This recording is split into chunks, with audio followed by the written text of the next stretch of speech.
আসসালামু আলাইকুম। সুপ্রিয় ষষ্ঠ শ্রেণীর শিক্ষার্থীরা, তোমাদের স্বাগত জানাচ্ছি বাংলাদেশ বিশ্ব পরিচয় বিষয়ে একাদশ অধ্যায়ে তোমরা একটু লক্ষ্য করো, দেখবে যে সেখানে লেখা আছে যে বাংলাদেশের শিশুর বেড়ে ওঠা ও প্রতিবন্ধকতা, এই শিরোনামে আছে। কিন্তু মূলত আজকে আমরা আলোচনা করব পার্ট 1, অর্থাৎ সামাজিকীকরণ ও সমাজ জীবনে এর প্রভাব। সুপ্রিয় শিক্ষার্থীবৃন্দ, তোমরা একটু বোর্ডের দিকে লক্ষ্য করো, সামাজিকীকরণ ও সমাজ জীবনে এর প্রভাব। সুপ্রিয় শিক্ষার্থীরা, আজকে আমরা যে বিষয়টি নিয়ে আজকে কথা বলবো, সবচেয়ে এখন বলা যেতে পারে একটি মানুষের জন্য অত্যন্ত গুরুত্বপূর্ণ। তোমরা যারা আজকে শিশু আছো, একদিন একটু একটু করে আমাদের মতো বয়স হবে, তোমরা বড় মানুষ হবে, তোমাদের উপরে নির্ভর করবে বাংলাদেশের ভবিষ্যৎ। সুতরাং তোমাদেরকে বুঝে উঠতে হবে যে আসলে সামাজিকীকরণ বিষয়টি আসলে কি। তো যাই প্রিয় শিক্ষার্থীরা, প্রথমেই বলতে হয় যে আমরা যখন শিশু ছিলাম বা তোমরা যখন জন্মগ্রহণ করেছিলে, তোমরা শুধুমাত্র ইন্দ্রিয় সর্বস্ব, মানে অনুভূতি, হাসি, কোনো সময় হয়তো কান্না বা নিজের হাত পা ছোড়াছুড়ি, এছাড়া আমরা আর কিছুই করতে পারতাম না। তো প্রিয় শিক্ষার্থীরা, ধীরে ধীরে সে বিভিন্ন প্রক্রিয়া হচ্ছে একটা প্রস্তুত প্রণালী বলা যেতে পারে বা উপায় বলা যেতে পারে, বা যে প্রক্রিয়ার মাধ্যমে বা যে প্রণালীর মাধ্যমে আমরা একটা জিনিসকে প্রস্তুত করি বা তৈরি করি। তো ধীরে ধীরে যে বিভিন্ন প্রক্রিয়ার মাধ্যমে সমাজের উপযুক্ত সদস্য হিসেবে আমরা বেড়ে উঠি। আমরা কিন্তু জন্মগ্রহণ করার পরে সমাজে একটু একটু করে বেড়ে উঠি। এই শিশুর বেড়ে ওঠাটা শুরু হয় তার পরিবার থেকে, অর্থাৎ আমরা সবাই কিন্তু আমরা আমাদের নিজেদের পরিবার থেকে একটু একটু করে বড় হয়েছি। এবং পরিবারের যে শিক্ষাটা, সেটি কিন্তু প্রথমত মা, তারপরে পিতা, তারপরে বড় ভাই বোন, দাদা দাদি, নানা নানি, এদের কাছ থেকে আমরা কিন্তু বিভিন্ন রকমের শিক্ষা শিখে থাকি। তো পরিবারের গণ্ডি পার হয়ে শিশুকে নতুন নতুন পরিবেশের সঙ্গে কিন্তু খাপ খাওয়াতে হয়। তো প্রিয় শিক্ষার্থীরা, এই যে নতুন পরিবেশ পরিস্থিতিতে নিজেকে খাপ খাইয়ে নেওয়ার বা চলার প্রক্রিয়ার নামই হচ্ছে সামাজিকীকরণ। এটি কিন্তু একটা সামাজিকীকরণের সাধারণ সংজ্ঞা। তাহলে আমরা বলতেই পারি যে সামাজিকীকরণ আসলে কি। তাহলে নতুন, তোমরা লিখে নিতে পারো, বইয়ে দেওয়া আছে সুন্দর করে, নতুন পরিবেশ পরিস্থিতি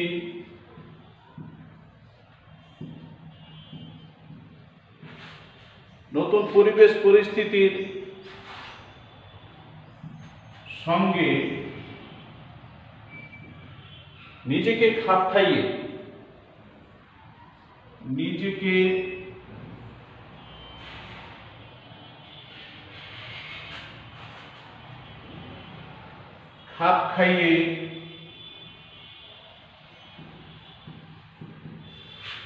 চলার প্রক্রিয়ার নাম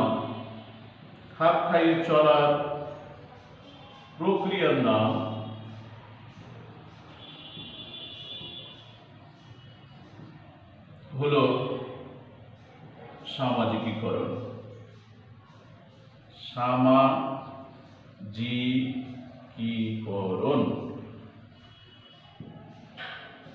তো প্রিয় শিক্ষার্থীরা, এটা একটা সাধারণ সংজ্ঞা। এই যে সামাজিকীকরণ, কিন্তু এই সামাজিকীকরণ শিক্ষাটা কিন্তু অর্জন করতে কিন্তু নানান বাধার সম্মুখীন হতে হয়। সেগুলো কিন্তু আমরা পরের পাঠে হয়তো আমরা জানবো, কিন্তু আজকে আমাদের মূলত আলোচনা হচ্ছে সামাজিকীকরণ ও সমাজ জীবনে এর প্রভাব। তো প্রিয় শিক্ষার্থীরা, আমরা চলে যাই আরেকটু পরের আলোচনায়। এই যে সামাজিকীকরণ, এই কাজটা আমরা শিখছি কোথায়? পরিবারের পরে সমাজ। এই সমাজে আমরা বিভিন্ন প্রক্রিয়ার মধ্য দিয়ে বেড়ে উঠি। একটা সমাজে বিভিন্ন প্রক্রিয়ার মধ্য দিয়ে কিন্তু আমরা বেড়ে উঠি। তো সামাজিক জীব হিসেবে আমরা পরিচিতি লাভ করি। কি কোন জীব হিসাবে? সামাজিক জীব। এগুলো কিন্তু তোমাদের পরীক্ষায় আসবে, বা এগুলোই কিন্তু মূলত পরীক্ষায় আসে, সামাজিক জীব। তাহলে আমরা যেহেতু সমাজে বাস করি, সমাজের বিভিন্ন প্রক্রিয়ার মধ্যে বেড়ে উঠি, সুতরাং আমরা হলাম সামাজিক জীব হিসেবে পরিচিতি লাভ করি। তো সমাজ থেকে আমরা যা কিছু শিখি সেটি হচ্ছে আমাদের সামাজিক শিক্ষা। তাহলে সমাজ থেকে আমরা যা কিছু শিখি তার নাম হচ্ছে সামাজিক শিক্ষা।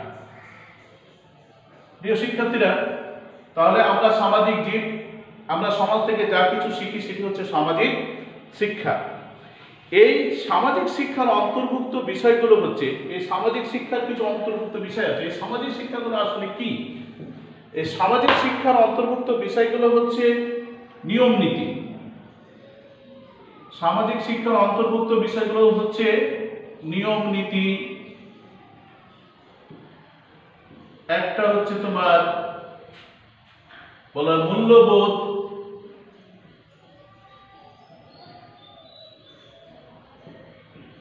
তারপরে হচ্ছে আদর্শ, তারপরে আছে তোমার বিশ্বাস।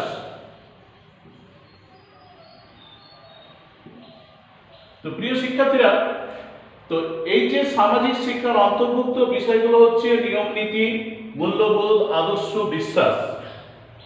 তো এই জিনিসগুলো আমরা যে প্রক্রিয়ার মাধ্যমে আয়ত্ত করে সমাজের উপযুক্ত সদস্য হিসেবে গড়ে উঠি বা প্রতিষ্ঠিত হই, তাকে আমরা বলছি সামাজিকীকরণ। প্রথমে কিন্তু একটা সাধারণ সংজ্ঞায় বলেছিলাম যে নতুন পরিবেশ পরিস্থিতিতে নিজেকে খাপ খাইয়ে চলার প্রক্রিয়া নাম হচ্ছে সামাজিকীকরণ। কিন্তু এখানে বিস্তারিত আলোচনা করে যেটি পাওয়া গেল যে প্রক্রিয়ার মাধ্যমে আমরা সামাজিক শিক্ষাগুলো আয়ত্ত করে থাকি, আর এই আয়ত্ত করার মধ্য দিয়ে আমরা যে সমাজের উপযুক্ত সদস্য হিসেবে প্রতিষ্ঠিত হই, সেটি হচ্ছে সামাজিকীকরণ।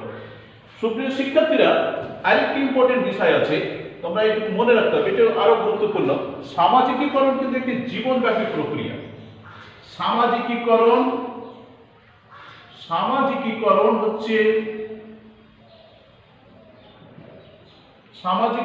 হচ্ছে জীবনব্যাপী প্রক্রিয়া।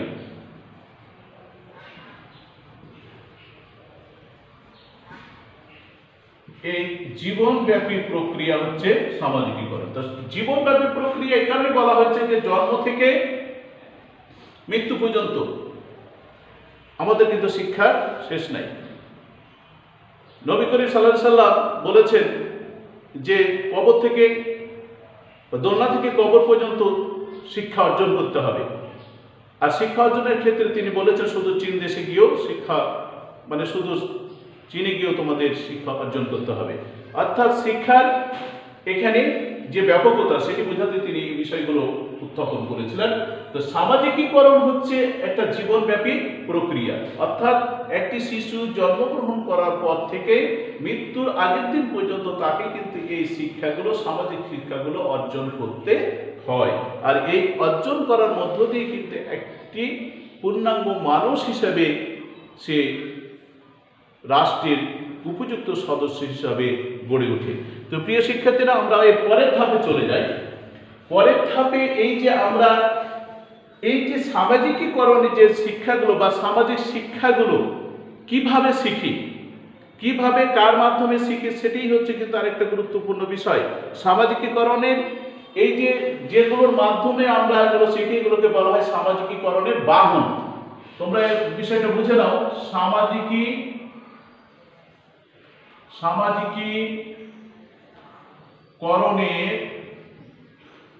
বাহন সমূহ।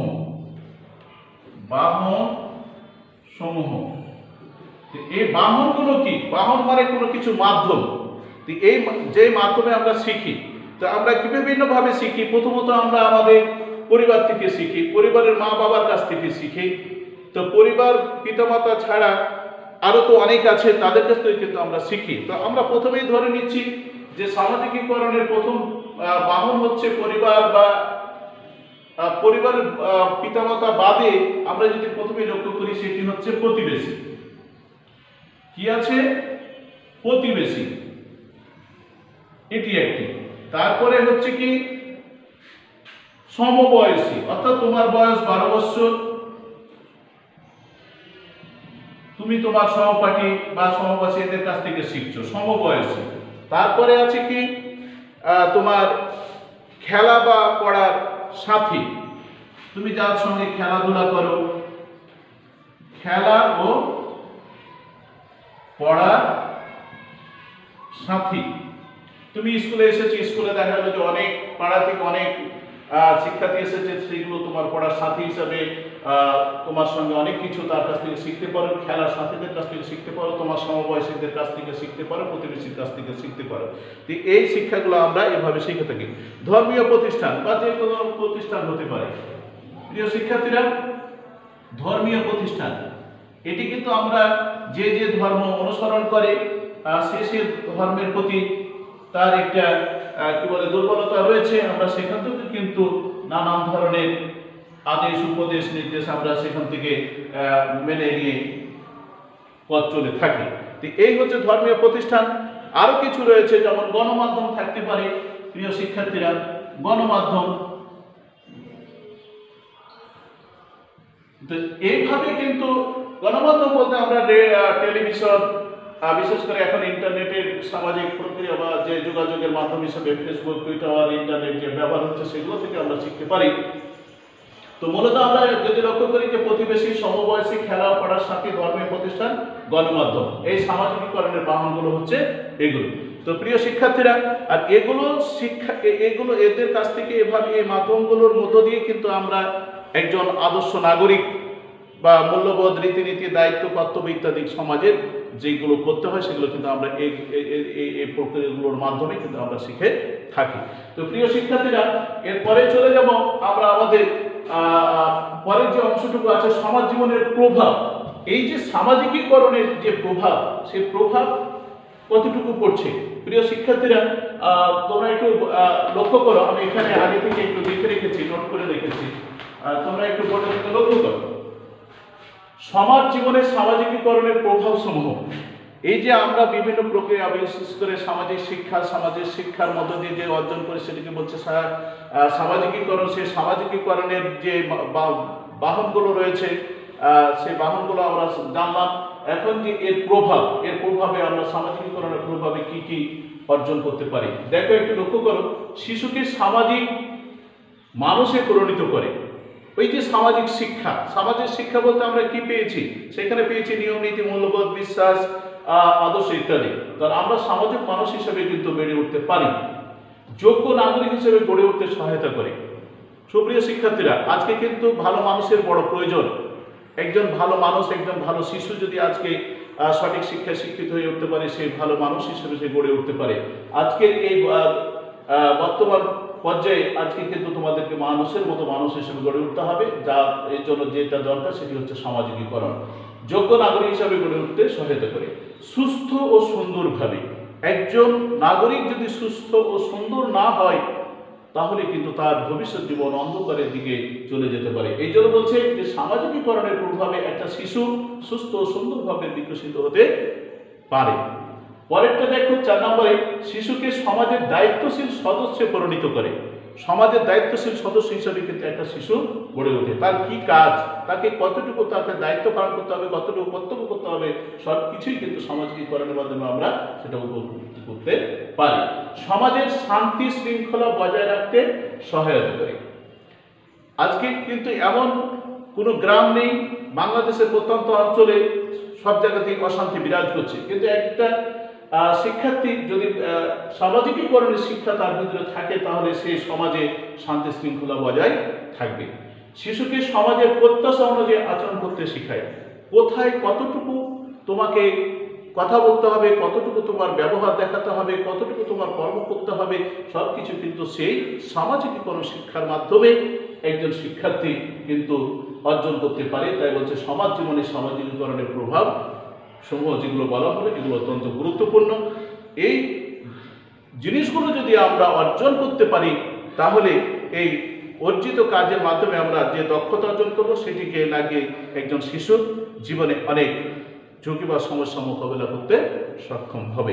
তো প্রিয় শিক্ষার্থীরা, তোমাদের জন্য একটা ছোট্ট একটা প্রশ্ন আছে আমার, সেটি তোমরা একটু শুনে নিতে পারো। সেটি হচ্ছে সামাজিকীকরণ এটি কোন ধরনের প্রক্রিয়া? সামাজিকীকরণ এটি কোন ধরনের প্রক্রিয়া? প্রশ্নটা লিখে নিতে পারো তোমরা। সামাজিকীকরণ এটি কোন ধরনের প্রক্রিয়া?